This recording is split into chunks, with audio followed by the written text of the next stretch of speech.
Just when you thought you were all caught up, the world of email marketing changed a little bit again. But lucky you, I have gone ahead and done the research for you so you can be prepared in your business and upgrade your email marketing for the future. If you're wondering what all this means for 2023, 2024 and your email marketing strategy, then you are in the right place, because today I am unpacking email marketing trends and how they affect us as small business owners. And stay till the end, because I'm going to show you a screenshot that I'm pretty sure is worth the price of entry alone. It's for some curriculum that I'm building out for my friend and client Jenna Kutcher. Essentially, it's a whole chart of sequences, email sequences that I'd recommend that you have in your business. If your digital marketing plan definitely has email in the mix this year, then click like and let's hop to it. Hey there, if we've not yet met, my name is Ashlyn Carter. I'm CEO and founder of Ashlyn Writes and the Copy Bar Template Shop, and I have taught thousands of creative entrepreneurs like you how to make more money with your words. Not only do we write dozens of our own emails, but last year we built our own email server. I covered that in last week's video, and it was a bear of a project, but it was worth it. In addition to that, we write launch funnels and email sequences for a ton of our clients. So we live, breathe, and eat for snacks emails.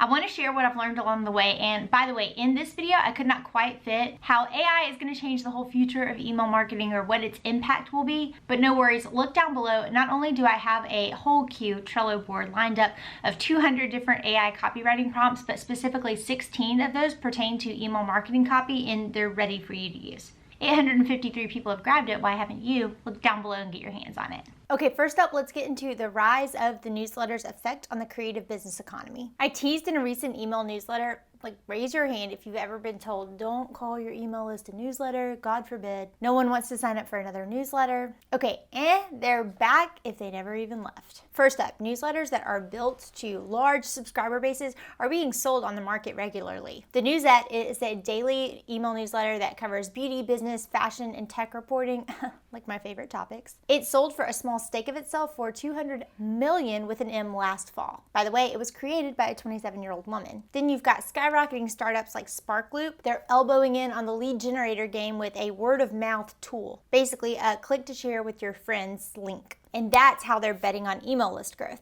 Listen, I click on paid ads as much as the next elder millennial, but when somebody, a friend, or a TikTok influences me, I'm a little bit more interested. It's science. Then we've got ConvertKit, a tool I talk about a lot. It's a close to home small business fave. They just launched a newsletter, and yes, they use that word, growth program called the Creator Network. If you use ConvertKit, run, don't walk. It sounds so cool. Okay, these receipts I'm bringing up bring me to you. If the big sharks are wiggling their eyebrows and sinking money into the concept of newsletters, I think it at least begets us be interested as small business owners. But it's not just that. I have seen regularly scheduled newsletters work for my business for 6 years and going now. Also, I asked you guys in a recent video if you wanted me to cover this topic, and you said yes, so voila. All right, let's rewind. This is the what just happened history lesson. If you rewind the clock, during the pandemic, media companies sought to cash in on the surge of excitement around the format of newsletters for both readers and writers.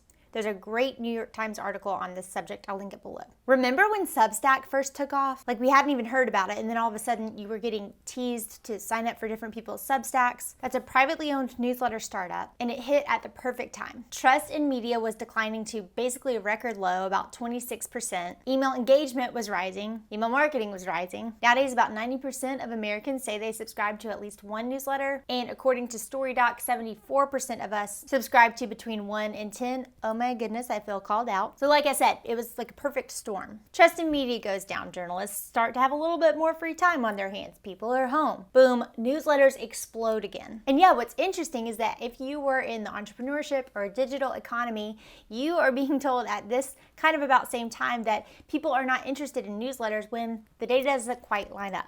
Okay, it's been a few years now. What are we seeing? I love this quote that I found from Jeff Kopetsky. It sums it up. Publishers are seeking alternative channels to engage their audiences directly. They know their audiences are going to be guaranteed to see their content and that the audience trusts the source.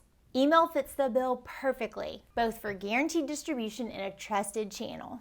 Email marketing continues to be a very high trust medium sort of a channel. Just check out these stats over here that I'm going to pull on the side. This is copy that we have written in our Ashlyn Writes agency for a client for her upcoming course launch on list building. Okay, what does all this tell us? We've talked about the impact on the creative economy. We've talked about what actually happened. Let's bring it to 3 takeaways from this newsletter medium that we can steal like an artist as creative small business owners. I've talked to you about how journalists are using the medium, but what can we do? Simple. Start using using them as a tool in our own right, or double down if you haven't already. It is a familiar and widespread technology that you can use to grow your business, cultivate leads, and engage clients and customers you already have. There's 3 big pillars that I kind of pulled together when I was looking at the research and the data on all this. First up, consistency. A newsletter is, if anything, by definition, it's consistent. One of the biggest things that I'm teaching in an upcoming bonus curriculum with my friend Jenna is that when people sign up to hear from you, newsflash, crazy, I know, but it turns out they want to hear from you. And if anything, if you say you're going to show up for something and you don't, that's a breach of trust. Be consistent. A newsletter connotes some sort of regularity, like a magazine. Like there's editions of it. You got one, you'll get another. The timing may be different, but you'll get some sort of regular cadence. Keep listening. I'm going to tell you about how this could fit into your strategy, but the second big takeaway we can pull from this, high quality, typically topical content does well. Also, typically topical is a very fun phrase to say. John Kelly, he is the co-founder of Puck. He compared subscription newsletters to like magazines in their heyday. Remember before like 2009 when there was a magazine for literally everything? If you're a magazine lover like me, it was so much fun, but newsletters are kind of like that now. There's one for everything. There's one for all these different niche, crazy topics that you'd never think there was that many people interested in, and they're there. And they're being served up very focused niche content in a high quality capacity. How can you do that for your business? I popped this list up over the side in last week's video, so I'll put it here again. Is there a way that you can rotate through featured topics in your own email newsletter of sorts? And I'll go ahead and say, no, you don't have to call it a newsletter, but I'm just talking about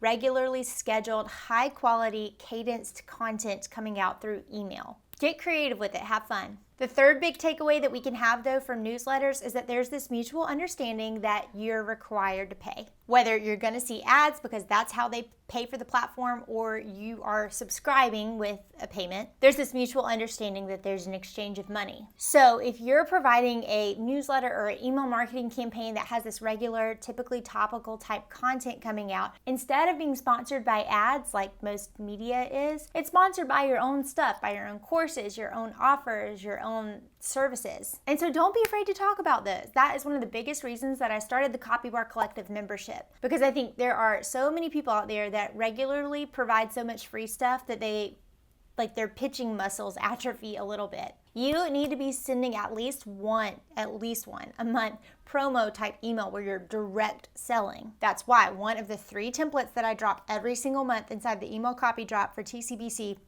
is promo focused. Email continues to see about 44 to 45% ROI, return on the dollar. It is worth it as a medium. It's my absolute favorite medium to work in, not just from a copy standpoint, because it's just less precious. People are not so hung up on it. You're able to sound a little bit more like yourself. But yeah, when you sign up for a newsletter, whether you're signing up with just your email address and you're not paying anything, you expect to see an ad or 2, right? I like that about newsletters. Okay, that brings me to how can these fit into your strategy? There is absolutely a place for the one-off promo email. I just talked about that, and for sequences. I teased it at the top of this video, but I want to show you real quick. I'll put it as an overlay. You should work to create over time. This is not going to be done overnight. Rome wasn't built in a day. You need to have email sequences running in the background of your business. I'm breaking down a slew of them inside the List to Launch Lab bonus that I'm doing with my friend Jenna Kutcher. Here's a quick screen grab for you.